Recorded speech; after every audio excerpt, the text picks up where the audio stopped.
ভালোই লাগছে। দামটা কত? এটা তোমার 1310 টাকা। এক সপ্তাহ সংসার চালাইলে তার রুমে তা আরে লাগবে না। কাপড়টা তো দেখাও তুমি, কাপড় কাপড়টা দেখো। দেখছি, এটা কি পরলে যে বলে? হ্যাঁ। খিদা লাগবে না। খিদা লাগতো না। আজ এই শাড়ি পরে থাকলে যে খিদা পায় না। ওইসে উনি ঠিক দাম কও।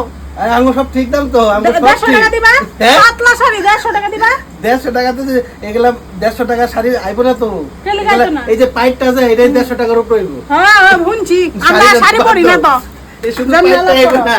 না যদি 150 টাকা হয় তাহলে দিরা নিমু। না না দুইটা না, তিনটা এলো কিন্তু 150 টাকা হইবো না।